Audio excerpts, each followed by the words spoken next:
பரிசுத்தமுள்ள நல்ல பிதாவே, நன்றியோடு உம்மை ஸ்தோத்தரிக்கிறோம். நீர் அன்பும் இரக்கமும் பரிசுத்தமும் நிறைந்த சர்வ வல்லமையுள்ள தேவன் என்று விசுவாசித்து உடைய சமூகத்தில் இந்த ஆராதனைக்கு நாங்கள் வருகிறோம் ஐயா. எங்கள் ஆராதனை கர்த்தர் ஆசீர்வதிப்பீராக, எங்கள் மேல் அசைவாடுவீராக. ஆண்டவரே ஸ்தோத்திரம் ஐயா. இந்த சிறையிருப்பின் நாட்களில கூட கர்த்தாவே ராஜா, நீர் எங்களோடு கூட இருந்து எங்களை நடத்துகிறீர் என்று நாங்கள் விசுவாசித்து நாங்கள் உம்மை உற்சாகமாய் ஆராதிக்க எங்களுக்கு நீர் கிருபை தருவீராக. ஆண்டவரே எங்களுக்குள் இருக்கிற தடைகளை எல்லாம் உடைத்து போடுவீராக. நாங்கள் இன்னும் உம்மை கிட்டி சேர, இன்னும் உமக்குள்ளே பலப்பட கர்த்தர் எங்களுக்கு கிருபை பாராட்ட வேண்டுமாய் ஜெபிக்கிறோம். ஆராதனை ஆரம்பம் முதல் முடிவு வரையிலும் உடைய ஷெகினா மகிமை அசைவாட வேண்டுமாய் ஜெபிக்கிறோம். இதை காண்கிற அநேகர் உண்டு கர்த்தாவே. அவர்களுடைய ஜப ஆண்டவரே விண்ணப்பங்கள் கர்த்தாவே ஸ்தோத்திரம் ஐயா.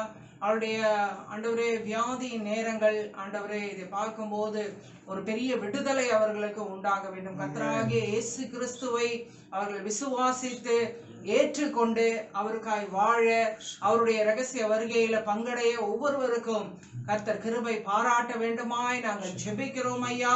ஹல்லேலூயா. தாழ்த்தி உடைய சமூகத்திலே நாங்கள் எங்களை ஒப்பு கொடுக்கிறோம். பரிசுத்த ஆவியானவரே நீர் வழி நடத்துவீராக. கர்த்தராகிய இயேசு கிறிஸ்துவின் சர்வ வல்லமையுள்ள நாமத்தில் ஜெபிக்கிறோம் எங்கள் பரலோக தகப்பனே, ஆமென். ஆண்டவரே உமக்கு ஸ்தோத்திரம் அப்பா. ஆண்டவரே உம்மை துதிக்கிறோம். ஆண்டவரே உம்மை ஆராதிக்கிறோம் அப்பா. உமக்கு ஸ்தோத்திரம் அப்பா. ஆண்டவரே அப்பா உமக்கு ஸ்தோத்திரம் அப்பா. ஆண்டவரே அந்த ஆராதனை வேளைகளில் கூடி வரை செய்த கிருபைக்காக உமக்கு ஸ்தோத்திரம். ஆண்டவரே நன்றி நன்றி நன்றி அப்பா.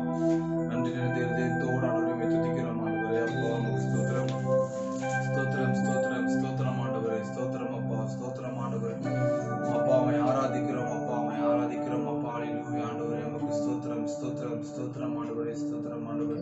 ஆண்டவரே கடந்த நாட்கள் முழுவதும் ஆண்டவரே எங்களை பாதுகாத்த தேவனே உமக்கு ஸ்தோத்திரம் ஆண்டவரே. எங்களை கண்மணி போல பாதுகாத்த தேவனே உமக்கு ஸ்தோத்திரம் அப்பா. ஆண்டவரே இருக்க இடம் ஆண்டவரே அப்பா. ஆண்டவரே வீடு கொடுத்த தேவனே உமக்கு ஸ்தோத்திரம் அப்பா.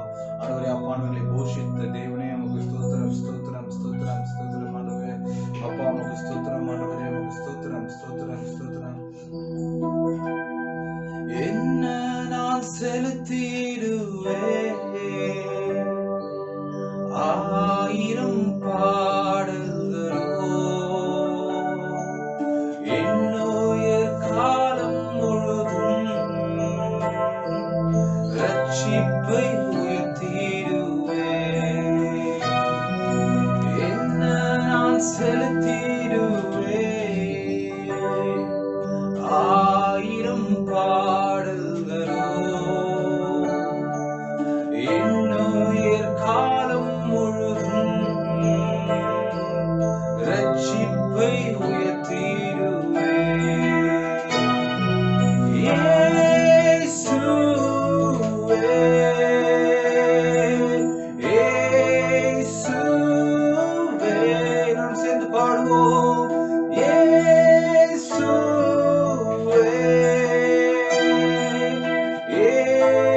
இயேசுவே ஓ நன்றி நன்றி நாதா. அளவில்லா அன்பிற்காக நன்றி நன்றி நாதா. அளவில்லா அன்பிற்காக எதிர்க்கிறவர் முன்னேயும் தள்ளியவர் மத்தியில் பந்தியாயத்தப்படுத்தி அன்பாக குணம் பண்ணி எதிர்க்கிறவர் முன்னேயும் சொல்வோம் தள்ளியவர் மத்தியில். நன்றியப்பா. பந்தியாயத்தப்படுத்தி அன்பாக கணம் பண்ணி இயேசுவே இயேசுவே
இன்பமானது ஆண்டவரே.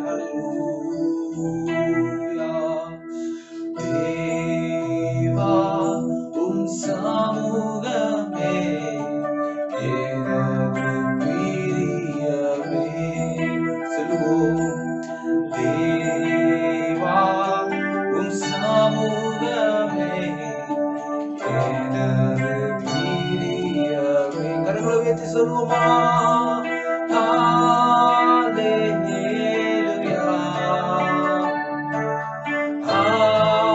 ஹல்லேலூயா. ஓ ஹல்லேலூயா. ஹல்லேலூயா. ஹல்லேலூயா. வானத்தின் வாசல் நீரே, வாழ்க்கையின் அப்பம் நீரே. ஓ வானத்தின் வாசல் நீரே, வாழ்க்கையின் அப்பம் நீரே. தேவா உம் சமூகமே. நன்றி அப்பா. ஓ எனது பிரியமே. ஓ தேவா உம் சமூகமே எனது பிரியம். கரங்களை உயர்த்தி சொல்லுவோம். ஹல்லேலூயா.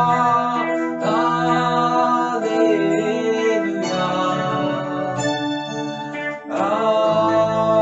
ஹல்லேலூயா. ஓ ஹல்லேலூயா.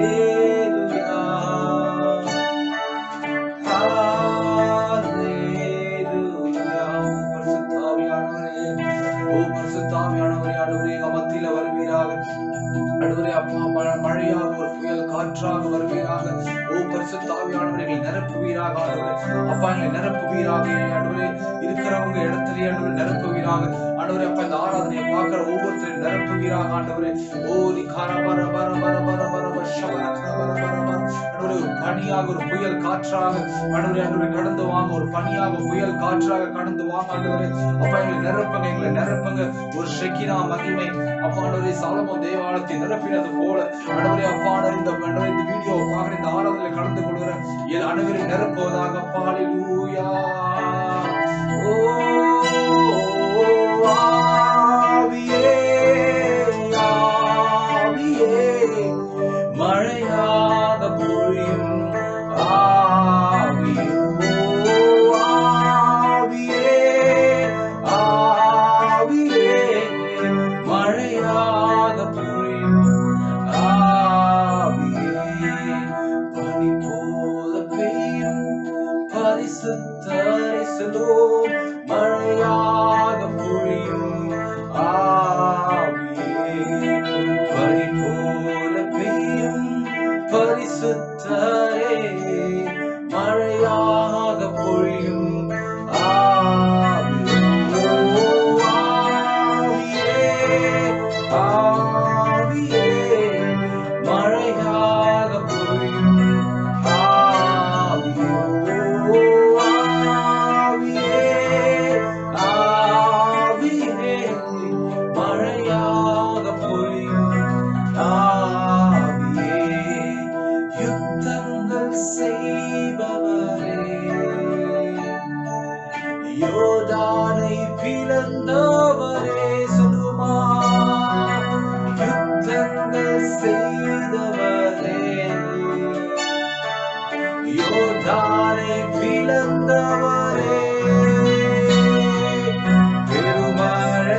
மழையாக பொழியும் ஆவியோ ஆவியே ஆவியே மழையாக பொழியும்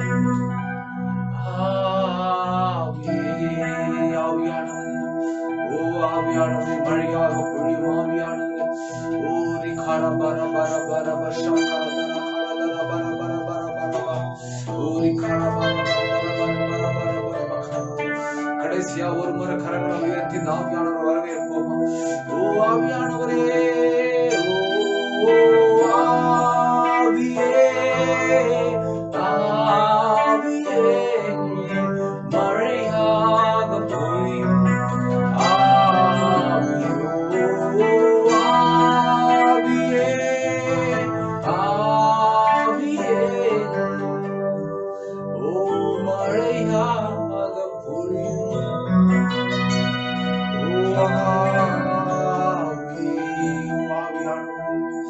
ஆவியானவர் எங்க மத்தியில வந்த கிருபைக்காக நன்றி ஆண்டவர். எங்களை புதிதாக்கும் ஆவியானவரே, எங்களை புதிதாக்கும் பரிசுத்தரே அப்பா உமக்கு ஸ்தோத்திரம் ஸ்தோத்திரம் ஆண்டவரே ஸ்தோத்திரம் ஆண்டவரே. அப்பா எங்களை ஆளுகை செய்வீராக, எங்களை ஆளுகை செய்வீராக அப்பா. ஓ எங்களை ஆளுகை செய்வீராக ஆவியானவரே, எங்களை ஆளுகை செய்வீராக அப்பா. ஓ Holy Spirit take over take over. ஓ ஆண்டவரே ஆளுகை செய்வீராக அப்பா உமக்கு ஸ்தோத்திரம் அப்பா. புதிதாக்கும் பரிசுத்தரே என்னை புது படைப்பாய் மாற்றும் ஐயா. புதிதாக்கும் பரிசுத்தரே என்னை புது படைப்பாய் மாற்றும் ஐயா. உடைத்து விடும் ஒரு மாற்றும் என்னை உடைத்து விடும் ஒரு மாற்றும் பண்படுத்தும் பயன்படுத்தும் பண்படுத்தும் பயன்படுத்தும் ஆளுகை செய்யும் ஆவியானவரே சொல்லுவோம். பலியாய் தந்தே பரிசுத்தமானவரே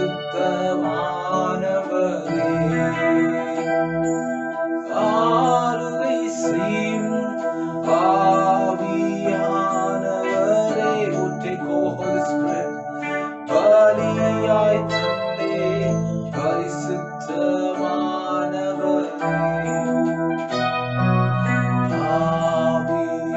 ஆவியானவரே என் ஆற்றலானவரே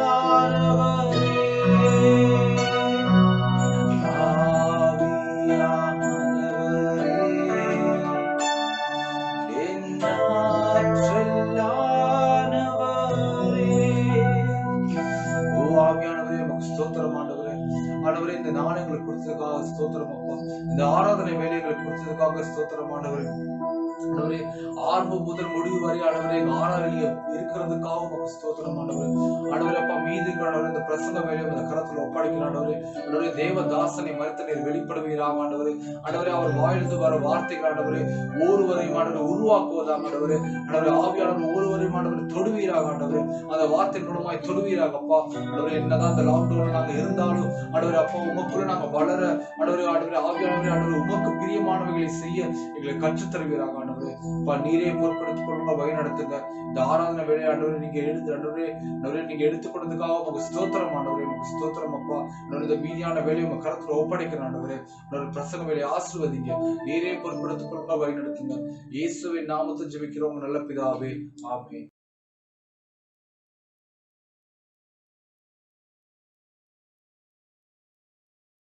கர்த்தருக்கு பிரியமானவர்களே, உங்களை அவரின் ஆண்டவராக இயேசு கிறிஸ்து நாமத்தில் வாழ்த்துகிறேன். கர்த்தருடைய கிருபையும் ஆசீர்வாதம் நம் அனைவரோடு இருப்பதாக.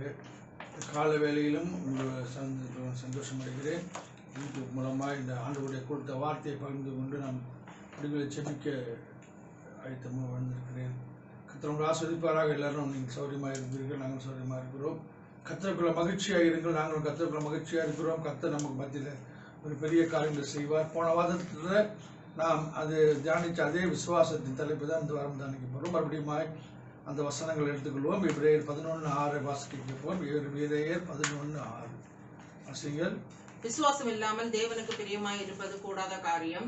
ஏனென்றால் தேவனிடத்தில் சேருகிறவன் அவர் உண்டென்றும் அவர் தம்மை தேடுகிறவர்களுக்கு பலன் அளிக்கிறவர் என்றும் விசுவாசிக்க வேண்டும். இந்த வார்த்தை தான் நாம் போன வாரத்தில் தியானம் பண்ணினோம்.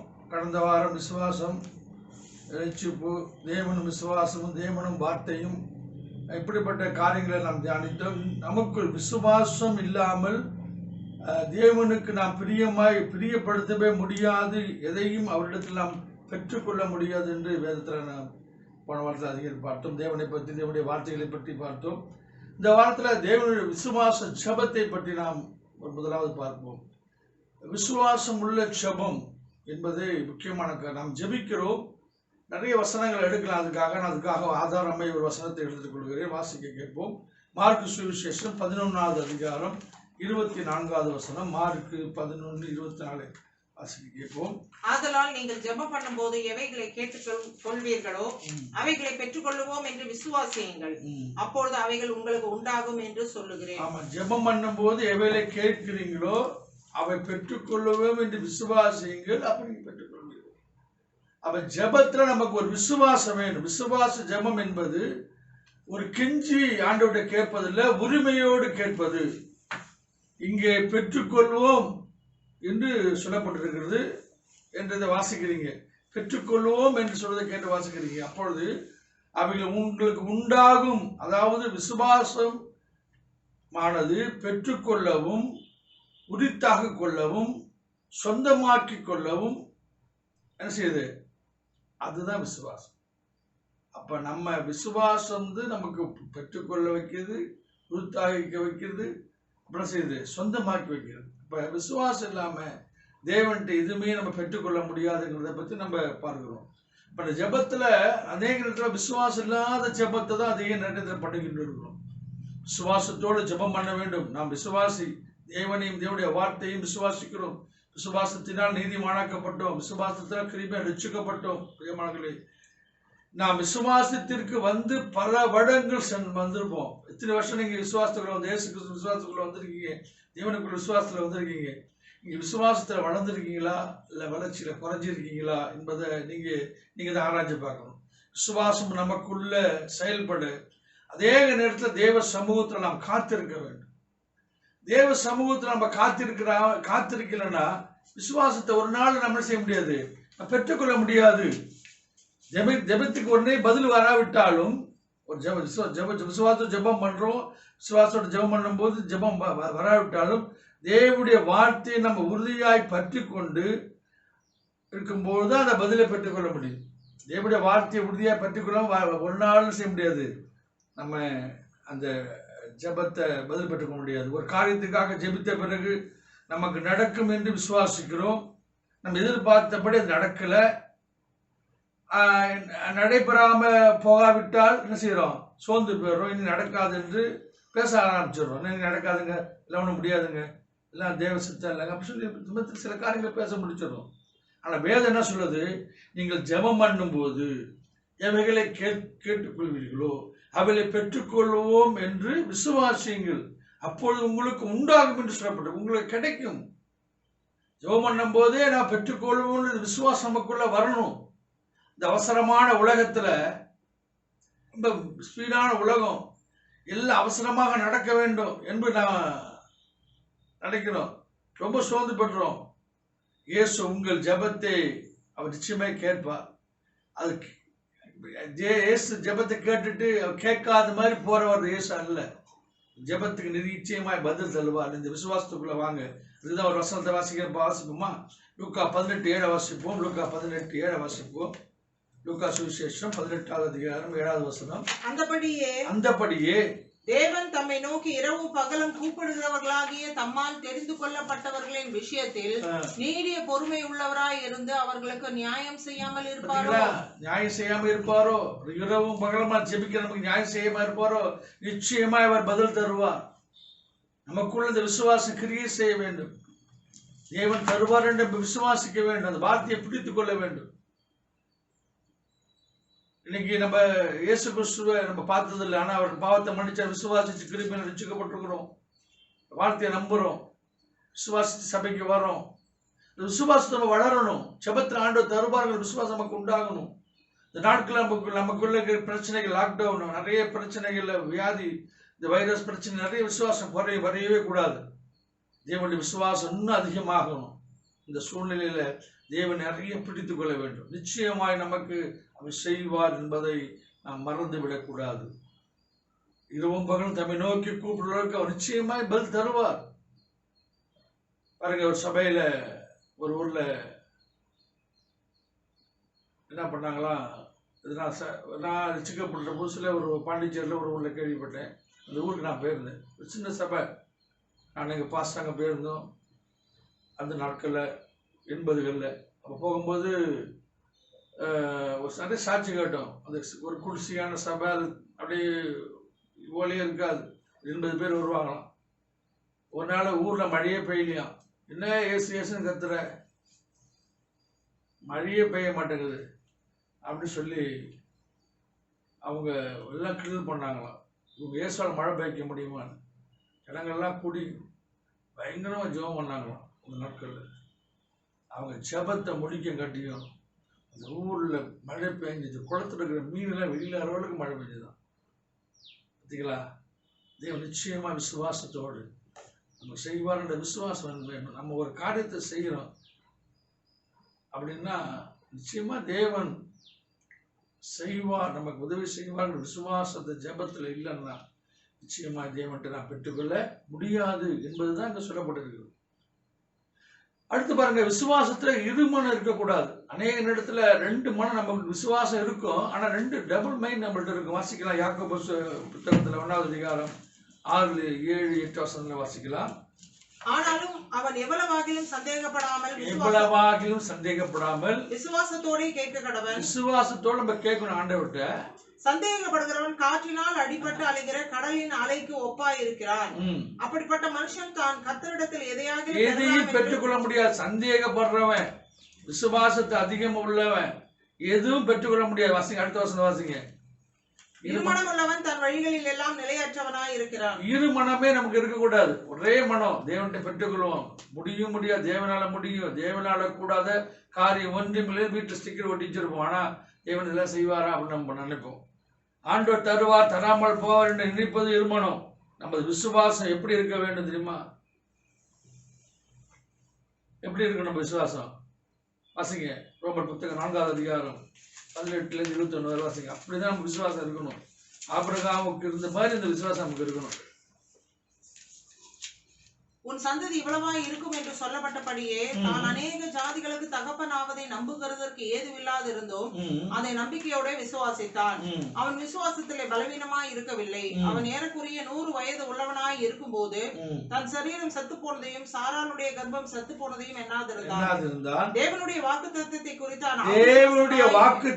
குறித்து சந்தேகப்படாமல் தேவன் வாக்குத்தத்தம் பண்ணினதை நிறைவேற்ற வல்லவராய் இருக்கிறார் என்று தேவன் வாக்குத்தத்தத்தை பண்ணது நிறைவேற்ற வல்லவராய் இருப்பார் என்று முழு நிச்சயமா நம்பணுங்க. தேவனை மகிமைப்படுத்தி தேவனை மகிமைப்படுத்தலாம், நிச்சயமா செய்வார்.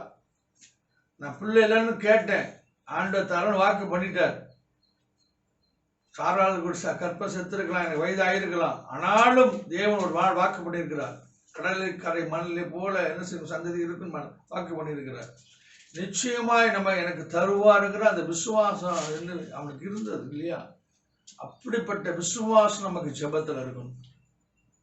ஆபிரகாம் எப்பயோ ஜெபித்து ஆண்டவர் வாக்கு கொடுத்து பல வருடங்கள் கழித்து நிச்சயம் நிறைவேற்ற வல்லவராக இருந்தார் அல்லவா? நிச்சயமாய் தேவன் அந்த விசுவாசத்தை நமக்குள்ள வர்த்திக்க பண்ணுவார். நம்மளோட ஜெபம் விசுவாசம் உள்ள ஜெபமாக இந்த நாட்கள் இருக்கணும், என்னைக்குமே இருக்கணும். இந்த நாட்கள் நம்ம ஜெபிக்கும் போது பயங்கரமா நம்ம என்ன செய்யறோம், உலக காரியங்களை குறித்து கவலைப்பட்டு தான் ஜெபிக்கிறோம். நம்ம ஆவிக்குரிய காரியங்களுக்காக நம்ம ஜெபிக்கணும், ஆவிக்குரிய காரியங்களுக்காக நம்ம ஜெபிக்கணும். ஆண்டவருடைய வரிகள் நம்ம காணப்படணும், நம்ம பலப்படணும், ஆவியில பலப்படணும்.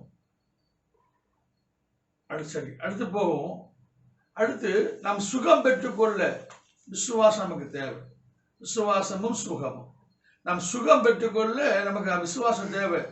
அது பெரும்பாடுள்ள ஸ்திரியை பற்றி நம்ம மார்க் 5வது அதிகாரத்தில் 25லிருந்து 34 வரை வாசிக்கிறோம்.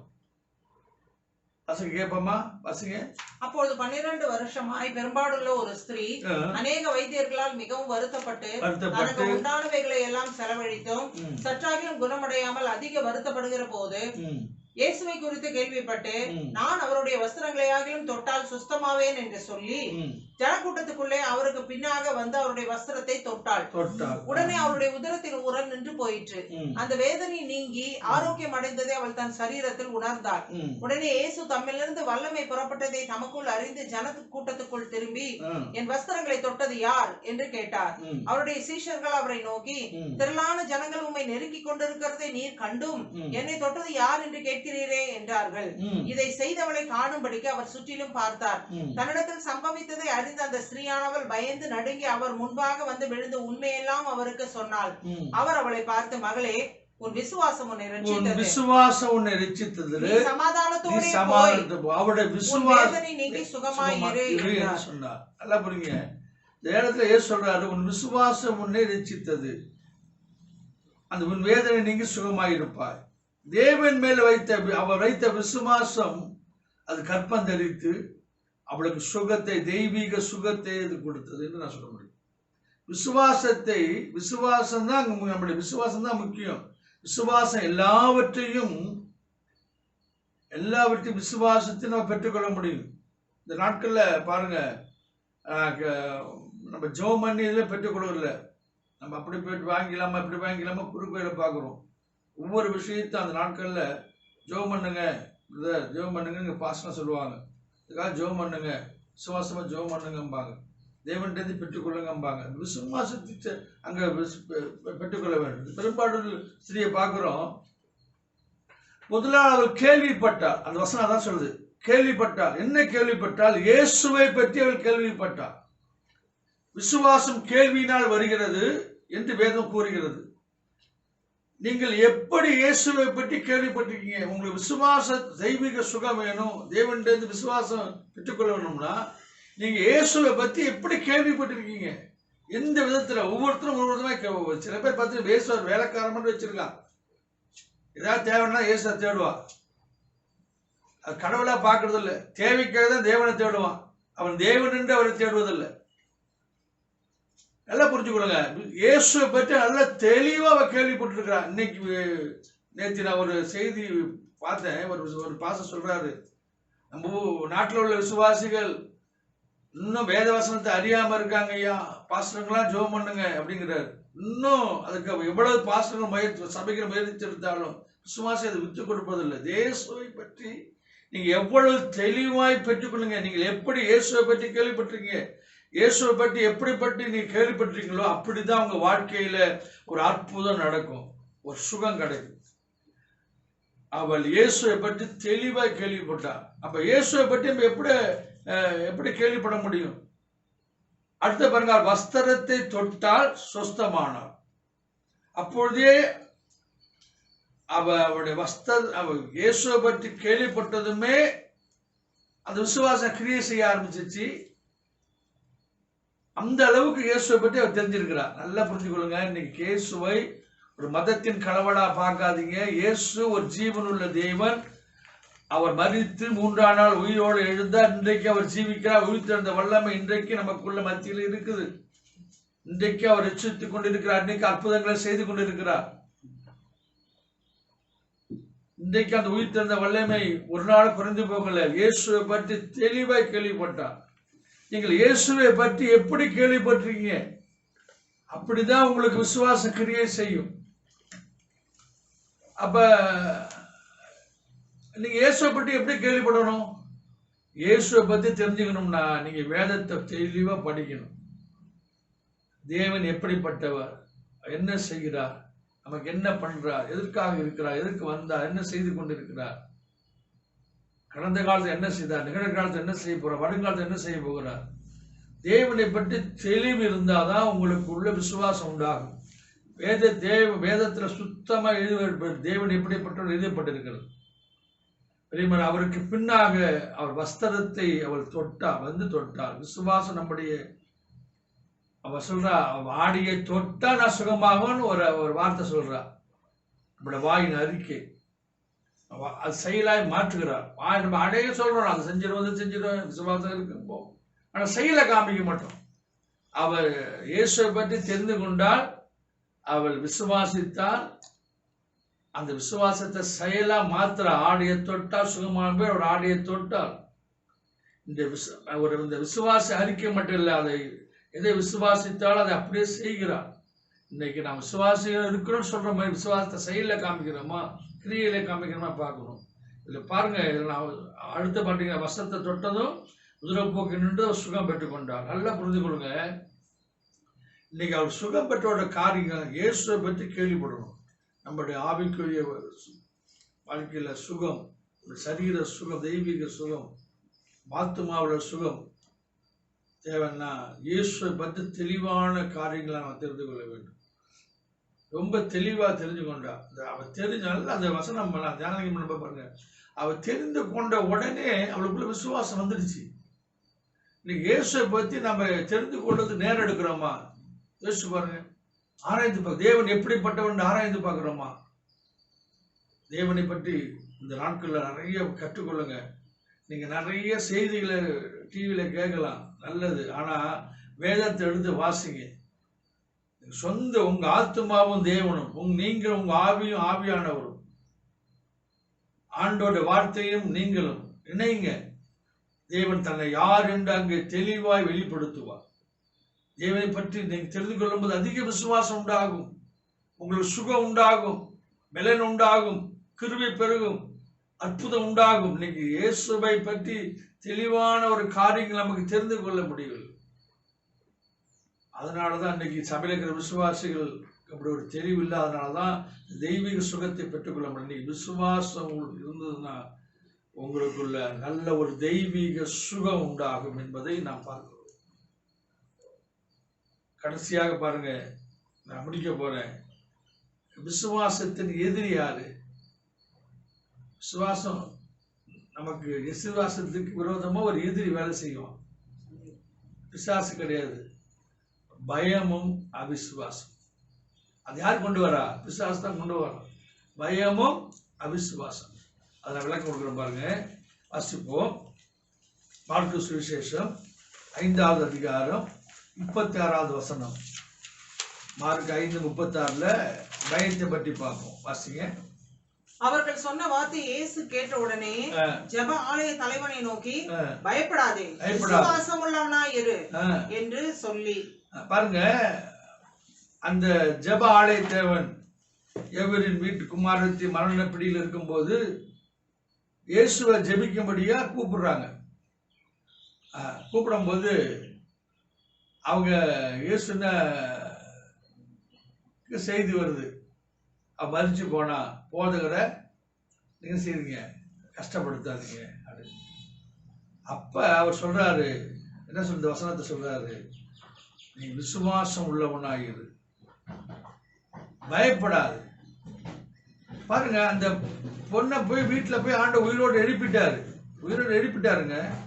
ஆனாலும் அந்த சூழ்நிலையில அவனுக்குள்ள அந்த பயம் வந்ததுனாலதான் ஆண்டவர் சொல்றாரு, 1 தீமோத்தேயு 1:7 சொல்றது, பயம் ஒரு ஆவி என்று சொல்லப்பட்டிருக்கிறது.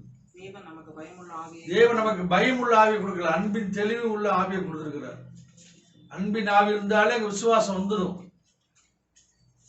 இங்க பாருங்க, இந்த வசனங்கள்ல பார்க்கும்போது இந்த பயம் இன்னைக்கு நமக்கு பயங்கர எதிரி தருங்க பயம். அதில் அதிகமாக நான் விளக்க நேரம் இல்லை, நான் சுருக்கமா உங்களுக்கு சொல்றேன். இந்த பயம் நமக்குள்ள இருந்ததுன்னா விசுவாசம் நமக்குள்ள போயிடும். இந்த வைரஸ் நம்மளை தொட்டு வியாதி உண்டாக்கிடுமான்னு பயப்படாதீங்க. இயேசு ரத்தம் நம்ம மேல இருக்குங்கிறது விசுவாசி. மரணம் இல்லை, சங்கீதக்கார மாதிரி சொல்லுங்க. சங்கீதம் 23 சொல்ல பாருங்க, மரண இருளில் பள்ளத்தாக்கில் நான் நடந்தாலும் பொல்லாப்புக்கு நான் பயப்படேன். அப்படி இருக்கணும். சங்கீதம் 91:1 சொல்லுது, உன்னதமானவர்களில் சர்வவல்லவரில் தங்குவார், வாதின் கூடாரத்தை அணுகாது. இப்படிப்பட்ட வசனங்கள், வேத ஜீவனுள்ள வசனங்கள் நமக்கு இருக்கு இல்லையா? நம்ம ஏன் பயப்படணும்? தேவனுடைய பிள்ளைகள், தேவனுடைய ராஜ்யத்தின் பிள்ளைகள், தேவனுடைய பிள்ளைகள், நமக்கு சொத்து தேவனுடைய வசனம் தான். பேரு சொல்றாரு பாருங்க, இங்க ஆண்டவரே நாங்க போவோம், ஜீவனுள்ள வார்த்தை மட்டும்தானே ஆண்டவரே உண்டு அப்படின்னு. ஜீவனுள்ள ஆவியின் ஜீவனுள்ள வார்த்தை, அந்த வார்த்தையில அறிக்கை எடுங்க, அந்த வார்த்தையை சொல்லுங்க. ஆண்டவர் நமக்கு வேலை பொக்கிஷத்தை வைத்திருக்கிறார் பாருங்க. பயம் வந்துச்சுன்னா விசுவாசம் ஓடி போயிடும். பயம் ஒரு நாள் வரக்கூடாது. ரெண்டாவது பாருங்க, அபிசுவாசம். அபிசுவாசம் ஒரு எதிரி. அபிசுவாசம் உள்ளவனை ஏசு என்ன சொல்றாரு பாருங்க, மத்திய சுவிசேஷம் 6:31 வாசிப்போம். மத்திய சுவிசேஷம் 6:31.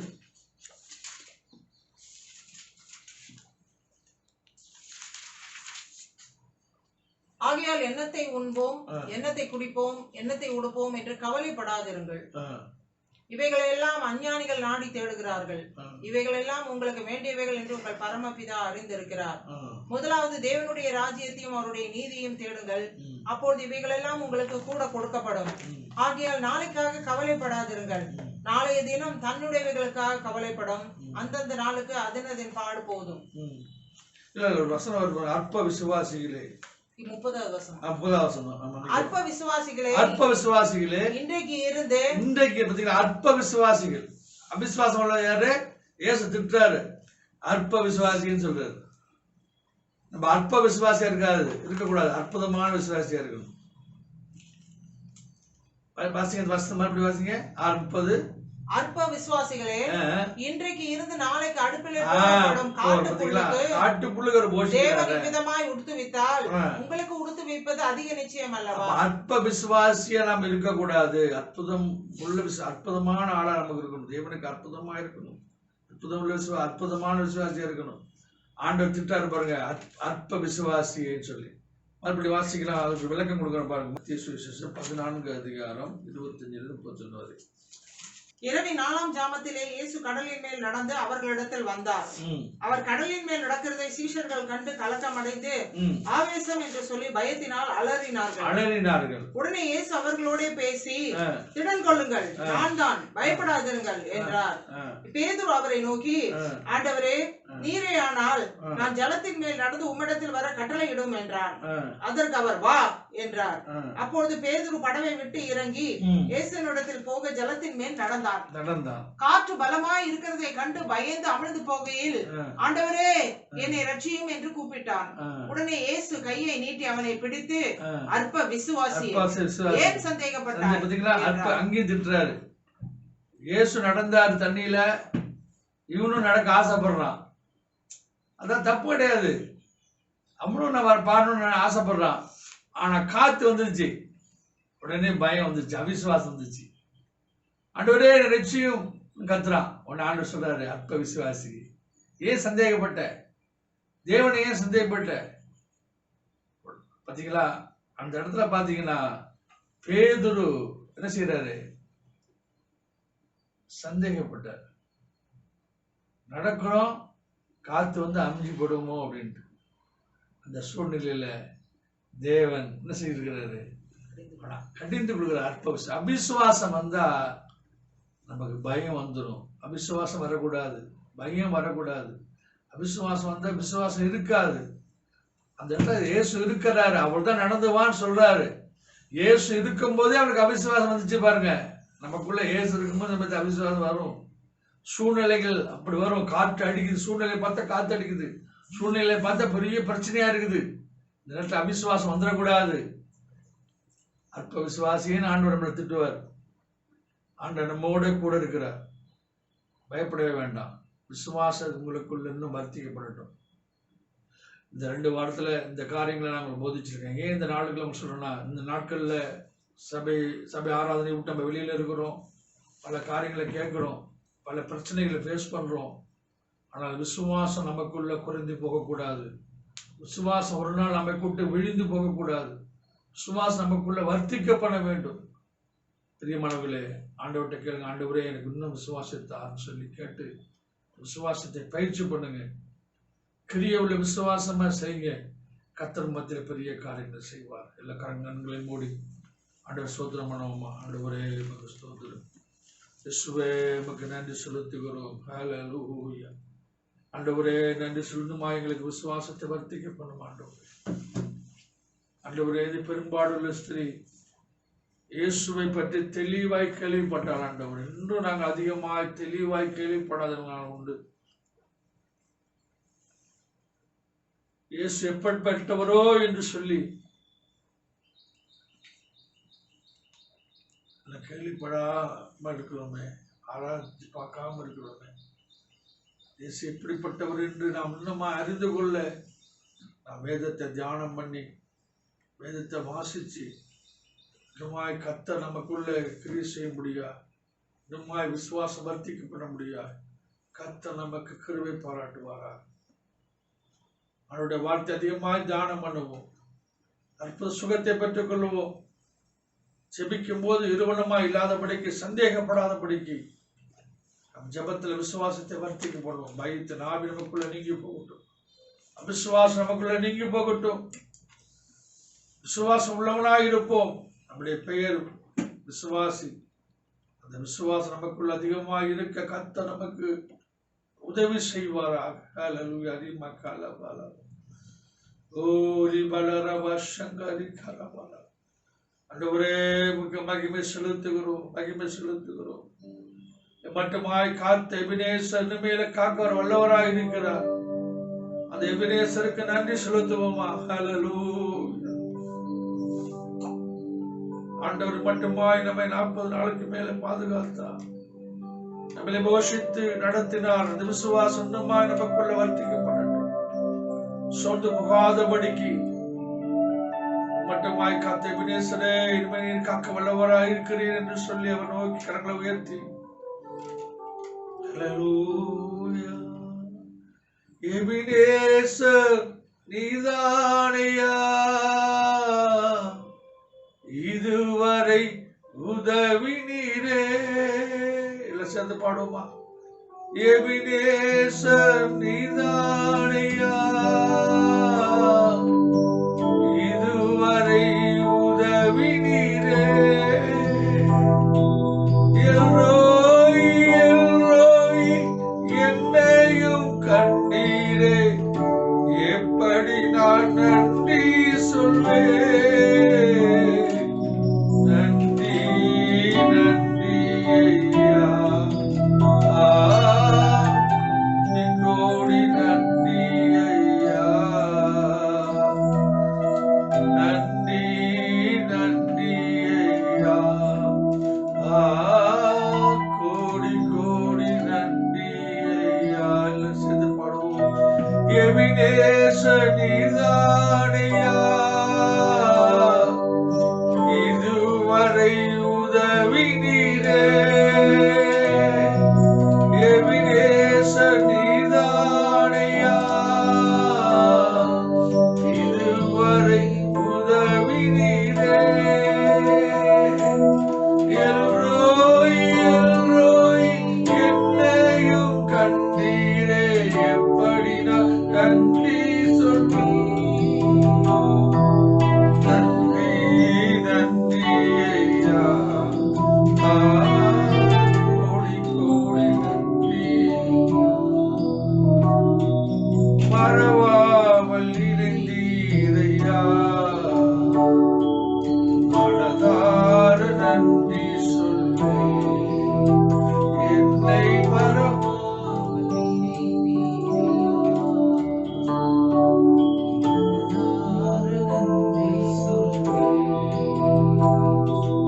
இரவும் பகலும் என்னை நினைத்து இதுவரை உதவி நீரே. இரவும் பகலும் என்னை நினைத்து இதுவரை உதவி நீரே. நன்றி நன்றி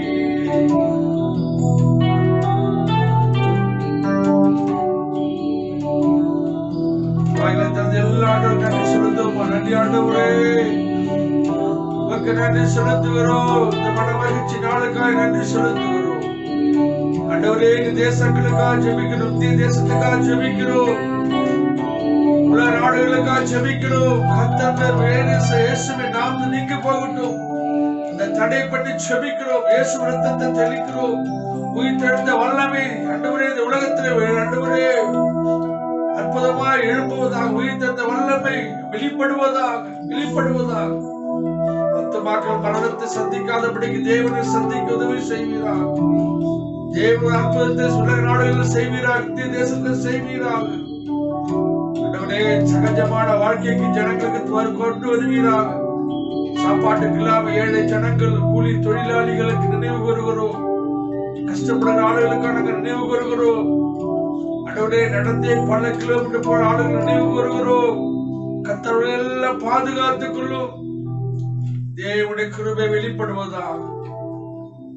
ஆண்டவரே இந்த நாளிலே உண்மையான தேவனை தேடும்படியாய் தேவன் ஒரு அற்புதத்தை செய்வீராக. ஜனங்களோட பேசுவீராக, நீ வெளிப்படுவீராக. கர்த்தருடைய வல்லமை வெளிப்படுவனமா ஜெபிக்கிறோம். சபைகள் எல்லாம் ஆண்டவரே திறக்கப்பட உதவி செய்வீராக. தொடர்ந்து நாமத்தை நீ வகைப்படுத்தும். சபை விசுவாசிகள் ஒவ்வொருவருக்காக ஜெபிக்கிறோம். எங்க குடும்பத்துக்காக ஜெபிக்கிறோம். சபையில் ஒவ்வொரு விசுவாசிகள் கர்த்தர் ஆசீர்வதிப்பீராக. சிறு பிள்ளைகள், வயதானவர்கள், பெரியவர்கள், வாலிப பிள்ளைகள் ஒவ்வொரு கர்த்தர் பாதுகாத்துக் கொள்ளும். தொழிலை ஆண்டவரே திறந்து தருவீராக. பொருளாதார தேவையை சந்திப்பீராக. என் குடும்பத்தை கர்த்தருக்கு கொடுக்கிறோம். உலகத்தில் இருக்கிற எல்லா சபைகளுக்காய், எல்லா ஊழியர்களுக்காய், எல்லா இயேசுவின் நாம் நடக்கிற எல்லா ஊழியர்களுக்காக நாங்கள் சொல்லுகிறோம். தேவன் ஒவ்வொருவரையும் பாதுகாத்துக் கொள்ளும். அற்புதங்களை செய்வீராக. கிருபையாயிரம் ஆண்டவரே, எல்லா கனமும் மகிமையும் ஸ்தோத்திரங்களும் செலுத்தும். ரட்சகரமான இயேசு கிறிஸ்து நாமத்தில் ஜெபிக்கிறோம் நல்ல பிதாவே. ஆத்மாவே கர்த்தரை ஸ்தோத்திரி. உள்ளமே ஆத்மாவே கர்த்தரை ஸ்தோத்திரி. அவர் செய்த சகலவர்மானே. ஆமென். நம்முடைய கர்த்தராகிய இயேசு கிறிஸ்து கிருபையும் பிதாவுடைய தேவனுடைய அன்பும் பரிசுத்த அன்புடைய ஐக்கியமும் சமாதானமும் சுகமும் நம்முடைய எல்லா பரிசுத்த ஆளுநரும் இருப்பதாக.